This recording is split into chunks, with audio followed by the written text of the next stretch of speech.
Salut à tous et bienvenue dans cette nouvelle vidéo qui va être un bilan lecture de toutes les lectures que j'ai fait fin août, donc les 15 derniers jours du mois d'août, juste avant le Pumpkin Autumn Challenge. Donc j'ai quand même 4 livres à vous présenter, on commence tout de suite. Le premier, et alors ça ne m'arrive pas souvent, c'est un abandon. Je crois que j'ai dû abandonner 2 livres depuis le début de ma chaîne, donc 2 livres en 5 ans.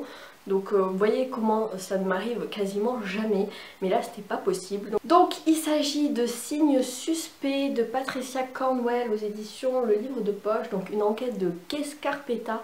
Alors je sais, c'est un tome 13 de saga et on m'avait dit quand même que valait mieux les lire dans l'ordre, mais j'avais un peu la flemme de me trouver le tome 1 et j'avais surtout envie de voir si la plume de l'autrice allait me convenir. Et malheureusement, ça l'a pas fait du tout.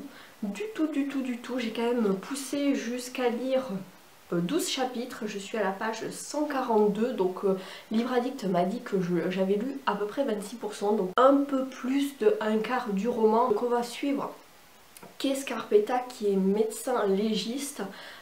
Il y a 5 ans, elle s'est fait virer de son poste dans la ville de Richmond et elle a refait sa vie en Floride. Sauf que là, son successeur à Richmond, le docteur Marcus, va l'appeler pour lui demander son aide sur une mystérieuse enquête. L'enquête Gilly Paulson, puisque c'est une adolescente qui a été retrouvée morte dans son lit. Sauf que il n'y a pas eu d'effraction, il n'y a pas de traces de lutte, de violence. On dirait qu'elle est morte de mort naturelle, mais ça semble quand même assez étrange puisque c'est une adolescente et pas une vieille dame. Kescarpetta va un petit peu râler, mais finalement elle va accepter de venir à Richmond pour aider le docteur Marcus en compagnie de son collègue enquêteur Marino. Et le stéréotype du mec un petit peu bourru, brut de... Ah mais qu'est-ce qu'il y a ? Tu veux passer? Excusez-moi, petit intermède de chat. Donc, l'enquêteur Marino est un peu le stéréotype du mec un petit peu bourru, brut de décoffrage avec un humour un petit peu sexiste qu'on n'aime pas trop. Et Kescarpetta va débarquer donc à Richmond et déjà elle n'est pas hyper emballée par l'idée de venir aider le docteur Marcus. Et dès le départ elle est dans un mauvais mood, genre en mode oh là là, qu'est-ce qui est devenu la morgue, c'est n'importe quoi, les procédures sont pas respectées, tout part à volo depuis que je suis partie. Donc elle critique tout intérieurement et en plus de ça elle est là, oui mais le docteur Marcus il me respecte pas parce qu'il m'appelle par mon prénom et tout, alors qu'il devrait m'appeler docteur Scarpetta.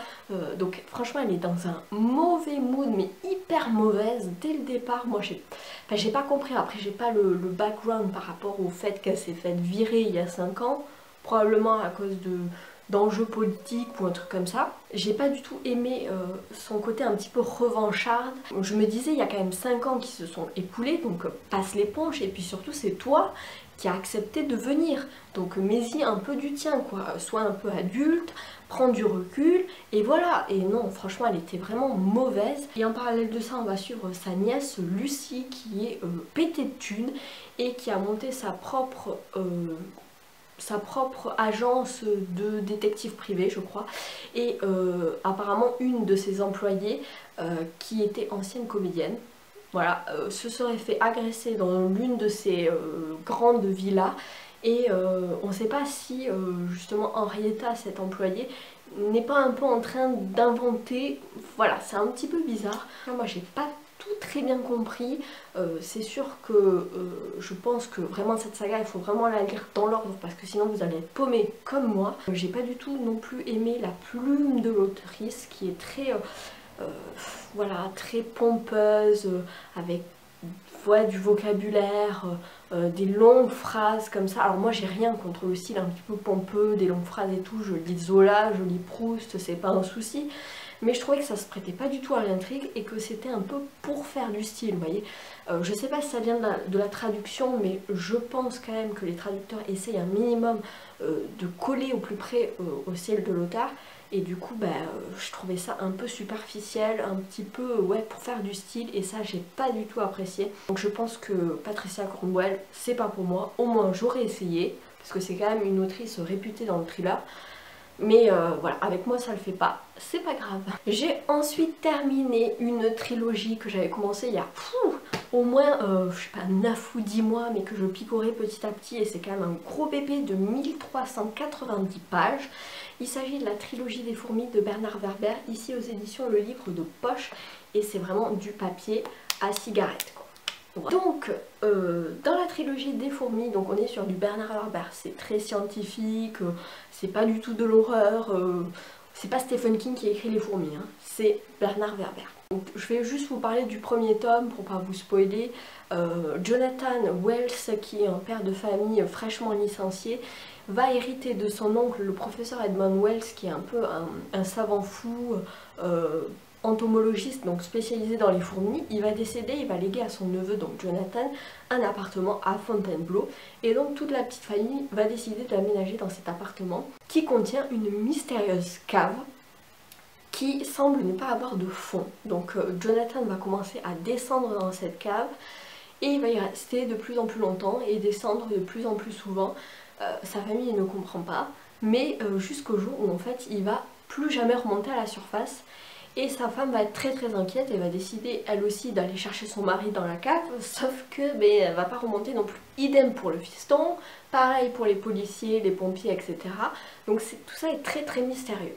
Donc ça c'était la partie humaine, et ensuite on va avoir la partie en parallèle, la partie fourmi, où on va suivre le prince fourmi 527e. Donc il faut savoir que les fourmis sont organisées en hiérarchie, et chaque fourmi fait partie d'une caste en fait. Dès leur naissance, elles ont leur profession inscrite en elles. Donc les princes et les princesses, c'est les fourmis sexuées, et puis ensuite on a les asexuées avec les nourrices, les exploratrices, les soldates, les ouvrières, etc. etc.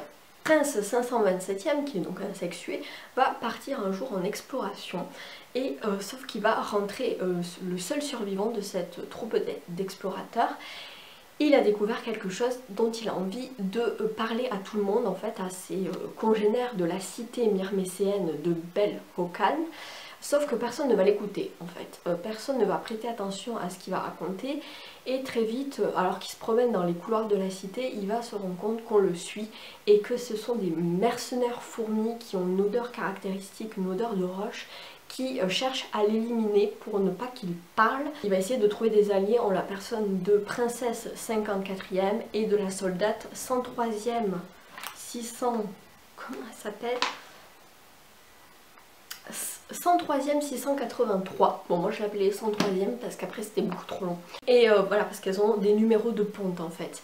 Moi j'ai préféré la partie sur les humains, peut-être parce que j'avais trop l'impression dans ce premier tome de regarder un documentaire Arte sur les fourmis, très scientifique, mais en même temps j'ai appris énormément de choses sur la civilisation fourmi, par exemple leur manière de communiquer aussi par les antennes, par les odeurs, le fait que la température influence aussi leur activité physique.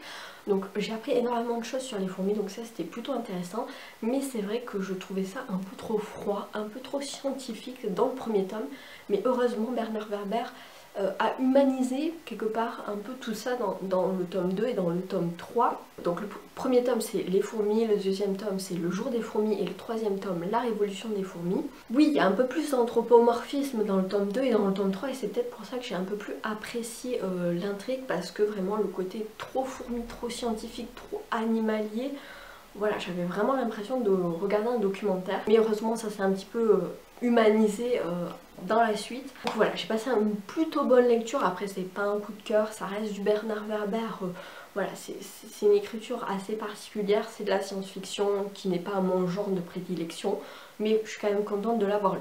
En parallèle de ça, je lisais l'encyclopédie du savoir relatif absolu de Bernard Werber aux éditions Albin Michel. Donc vous le savez peut-être, mais Bernard Werber adore collecter des petites anecdotes, que ce soit scientifiques, historiques, ésotériques, géographiques, etc. etc. Et en fait il les insère dans ses bouquins, enfin la plupart de ses bouquins. Moi je sais qu'il y en avait dans Demain les chats, il y en avait dans Les Thanatonautes, il y en avait dans Les fourmis, et en fait tout est compilé dans cette encyclopédie magnifique avec des petites fourmis ici. C'est illustré, Alors je vais vous montrer, voilà, le sommaire. On part de un des plus récents, donc depuis l'au-delà jusqu'au plus ancien, donc les fourmis. Et voilà, vous voyez, c'est illustré. Voilà.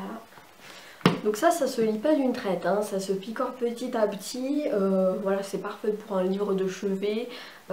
Ma soeur là dans les toilettes, hein, chacun son truc. Mais je trouvais que c'était intéressant de les lire un petit peu en miroir l'un de l'autre. Et bon, ça m'a pris plusieurs mois hein, pour les lire les deux, mais en tout cas voilà, c'était plutôt intéressant. On apprend énormément de choses, voilà, c'est quand même des anecdotes véridiques. Je pense que je ne retiendrai pas tout, parce que je pense qu'il y a au moins...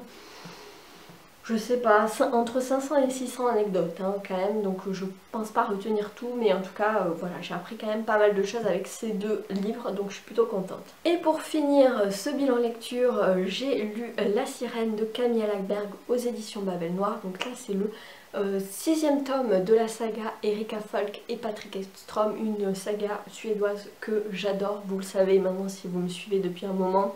C'est du polar suédois mais plutôt chaleureux, assez doudou, voilà, ça se lit tout seul, c'est quand même des bricasses, là je sais pas, il fait presque 600 pages, non 525 pages, mais ça se dévore, mais vous voyez pas les pages tourner, c'est des véritables page turners à chaque fois. Ici on va suivre une étrange histoire d'amitié entre 4 hommes, dont un a disparu.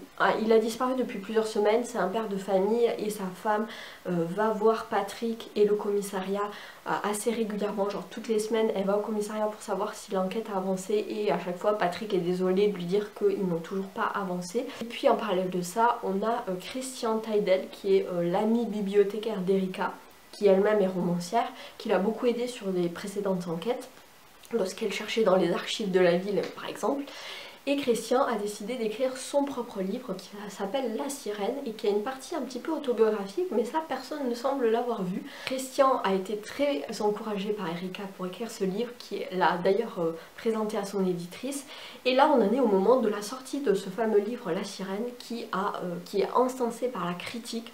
Tout le monde l'adore, les lecteurs, les journalistes, tout le monde adore ce premier livre de Christian, sauf que Christian, lui, en fait, il a écrit ce livre pour se libérer d'un secret, et visiblement, il n'est pas le seul à connaître ce secret, puisqu'il reçoit depuis le début de l'écriture de ce livre des lettres de menaces par un corbeau. On va suivre aussi les deux autres amis, donc Eric et Kenneth, qui eux aussi reçoivent mystérieusement des lettres de menaces chez eux, mais personne n'en parle.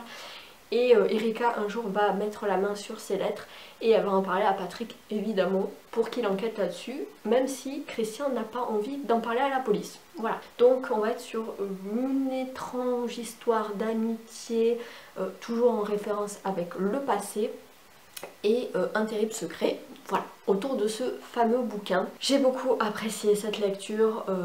Après c'est jamais des coups de cœur parce que je sais pas, il manque le petit truc en plus à chaque fois. Je sais que Camille Lackberg, je passe toujours un bon moment, mais c'est jamais waouh quoi, ça me fait pas vivre des émotions de malade, mais c'est un petit peu doudou, un petit peu réconfortant. Donc voilà, je vous conseille cette saga si vous ne la connaissez pas.